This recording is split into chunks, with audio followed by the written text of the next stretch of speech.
নমস্কাৰ অসমীয়া খবৰ চেনেলটোৰ সমূহ দৰ্শকসকলক স্বাগতম জনাইছো। আজি হৈছে 5 ছেপ্টেম্বৰ শুক্ৰবাৰ। আজি ৰাতিপুৱাৰ 7টা গুৰুত্বপূৰ্ণ খবৰ অসম তথা ভাৰতবৰ্ষৰ অন্যান্য প্ৰান্তৰ পৰা আহি পৰিছে, গতিকে ভিডিঅ'টো শেষলৈ চাই থাকিব। প্ৰথমটো খবৰ এটা গুৰুত্বপূৰ্ণ খবৰ। গুৱাহাটী মহানগৰৰ গোপন কোটাত আকৌ দেহৰ দৰদাম, হাতে লোটা ধৰা পৰিছে যুৱক যুৱতী। নিশা হলেই মহানগৰীত চলে নাৰী দেহৰ দৰদাম। গুৱাহাটীৰ আলিয়ে গলিয়ে নাৰী দেহৰ ৰমৰমীয়া বেহা। একাংশ স্পা পাৰ্লাৰ হৈ পৰিছে নাৰী দেহৰ হটস্পট। পল্টন বজাৰৰ স্পা পাৰ্লাৰত হাতে লুটে আটক যুৱক যুৱতীক। অৰ্থনৈতিক কাৰ্যকলাপ চলি থকাৰ সময়তে আটক কৰে আৰক্ষীয়ে। পল্টন বজাৰৰ ফাফলুক স্পা পাৰ্লাৰত এই কাণ্ড। পাৰ্লাৰখনৰ পৰা যুৱক যুৱতীসহ জব্দ আপত্তিজনক সামগ্ৰী। একাংশ স্পা পাৰ্লাৰ হৈ পৰিছে নাৰী দেহৰ হটস্পট। পল্টন বজাৰৰ স্পা পাৰ্লাৰত হাতে লুটে আটক যুৱক যুৱতী।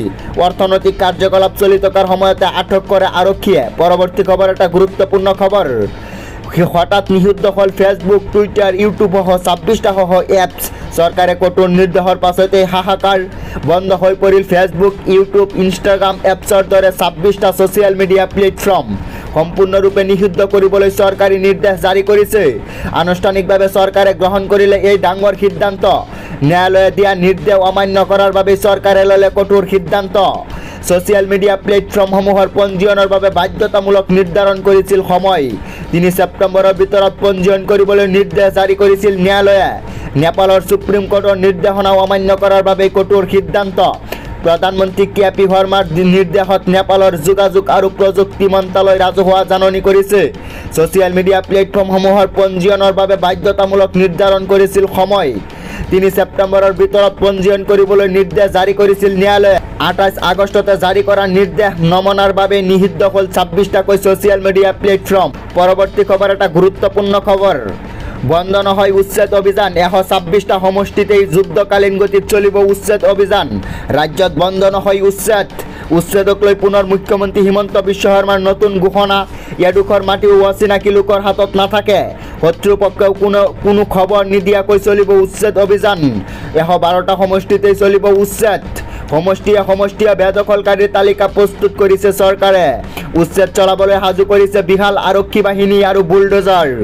ৰাজ্যজুৰি চলিব বুলডোজাৰ। উচ্ছেদক লৈ পুনৰ মুখ্যমন্ত্ৰী ডক্টৰ হিমন্ত বিশ্ব শৰ্মাৰ নতুন ঘোষণা। 126টা সমষ্টিতেই চলিব উচ্ছেদ অভিযান। পৰৱৰ্তী খবৰ এটা গুৰুত্বপূৰ্ণ খবৰ। মুছলমানক বাদ দি সকলো ডি ভোটাৰে পাব ভাৰতীয় নাগৰিকত্ব। কাৰ অধীনত কোনে কোনে পাব এই সুবিধা? ৰাজ্যৰ লাখ লাখ ডি ভোটাৰৰ বাবে ডাঙৰ খবৰ। মুছলমানক বাদ দি সকলো ডি ভোটাৰে পাব ভাৰতীয় নাগৰিকত্ব। মুছলমানক বাদ দি কোন কোন ধৰ্মাৱলম্বীয়ে পাব ভাৰতীয় নাগৰিকত্ব? মুছলমানক বাদ দি শিখ, পাৰ্চী, জৈন, খ্ৰীষ্টান আৰু বৌদ্ধ ধৰ্মাৱলম্বীয়ে পাব ভাৰতীয় নাগৰিকত্ব। সুপ্ৰিম কোৰ্ট আৰু ভাৰত চৰকাৰৰ নিৰ্দেশত অসমত ডি ভোটাৰৰ সমস্যা শেষ হ'ব। আফগানিস্তান, পাকিস্তান, বাংলাদেশৰ পৰা জীৱন আৰু ধৰ্ম ৰক্ষাৰ বাবে ভাৰতলৈ আহিছিল নিপীড়িত লোকসকল।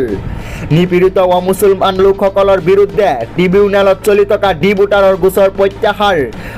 অসমত মুছলমানৰ লগতে হিন্দু, শিখ, পাৰ্চী, জৈন, খ্ৰীষ্টান, বৌদ্ধ ধৰ্মাৱলম্বীৰ মুঠ 94,477 গৰাকী ডি ভোটাৰ আছে। এইসকলৰ পৰা মুছলমানসকলক বাদ দি বাকীসকলক প্ৰদান কৰা হ'ব ভাৰতীয় নাগৰিকত্ব। ৰাজ্যৰ লাখ লাখ ডি ভোটাৰৰ বাবে ডাঙৰ খবৰ। মুছলমানক বাদ দি ডি ভোটাৰৰ বাবে ভাৰতীয় নাগৰিকত্ব। পৰৱৰ্তী খবৰ এটা গুৰুত্বপূৰ্ণ খবৰ। মাদানীক ভালে ভালে কৈছো, অসম এৰি বাংলাদেশলৈ গুচি যা। অসমত অশান্ত কৰিবলৈ দিয়া নহ'ব। উজনিত মিয়া শ্ৰমিক বিচাৰি পুনৰ আৰম্ভ অভিযান। খিলঞ্জীয়া মুছলমান হিন্দুসকল আমি সদায় ভাই ভাই, কিন্তু মাদানীৰ দৰে মানুহ আহি অসমত অশান্ত কৰিবলৈ চেষ্টা কৰিছে। অসমক কোনো কাৰণতে অশান্ত কৰিবলৈ দিয়া নহ'ব। অসম অশান্ত কৰিবলৈ বিচাৰিলে তীব্ৰ গণতান্ত্ৰিক প্ৰতিবাদ হ'ব। আমি মাদানীক কৈছো ভালে ভালে অসম এৰি গুচি যাবলৈ। ভালে ভালে বাংলাদেশলৈ গুচি যা। সৈয়দ আহমেদৰ বিৰুদ্ধেও এজাহাৰ দাখিল ভাৰতীয় জাতীয় সংগঠনৰ। বাংলাদেশীৰ বাবে দৰত থাকিলে নিজৰ ঘৰত স্থান দিয়ক। অসমত কোনো কাৰণতে বাংলাদেশীক থাকিবলৈ দিয়া নহ'ব। উজনিত পুনৰ আৰম্ভ হৈছে মিয়া বিচৰা অভিযান।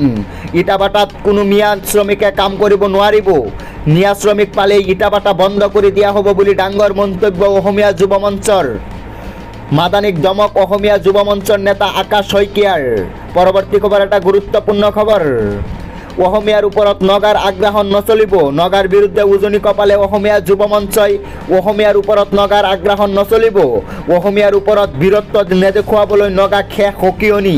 নগাই হাতত বন্দুক ললে আমি ল'বলৈ সাজু নগাই সংঘৰ্ষ কৰিলে আমিও কৰিম সংঘৰ্ষ মিয়াক উচ্ছেদ কৰাৰ দৰে অসম নাগালেণ্ডৰ সীমা সমস্যা সমাধান কৰক অসমত অসমীয়াৰ দাদাগিৰি চলিব লাগিব নগাই অসমীয়াক কৰ বিচাৰিবলৈ সাহস ক'ত পালে আগ্ৰহণকাৰী নগাৰ বিৰুদ্ধে যুদ্ধংদেহী ৰূপত অসমীয়া যুৱ মঞ্চ নগাৰ বিৰুদ্ধে উজনি কপালে অসমীয়া যুৱ মঞ্চই পৰৱৰ্তী খবৰ এটা গুৰুত্বপূৰ্ণ খবৰ সন্মুখত 26ৰ নিৰ্বাচন বাগানত বিজেপি বৰ্জন আচাৰ 26ৰ নিৰ্বাচনৰ পূৰ্বে বিজেপি বৰ্জন বাগানে বাগানে বৰ্জন কৰা হ'ল বিজেপিক জনজাতিকৰণ চাহ শ্ৰমিকৰ মজুৰি বৃদ্ধিৰ দাবীৰে তীব্ৰ প্ৰতিবাদ আচাৰ প্ৰতিবাদত কপিল ঢেকিয়াজুলিৰ ৰাজপথ আচাৰ অভিযোগ বিজেপি চৰকাৰ আলোচনাতহে সীমাবদ্ধ আজি পৰ্যন্ত নহ'ল আদিবাসীসকলৰ জনজাতিকৰণ শীঘ্ৰেই জনজাতিকৰণ নহ'লে ধাৰাবাহিক প্ৰতিবাদৰ হুংকাৰ 26ৰ নিৰ্বাচনৰ পূৰ্বে বিজেপি বৰ্জন আচাৰ প্ৰতিবাদত কপিল ঢেকিয়াজুলিৰ ৰাজপথ আজি পৰ্যন্ত নহ'ল আদিবাসীসকলৰ জনজাতিকৰণ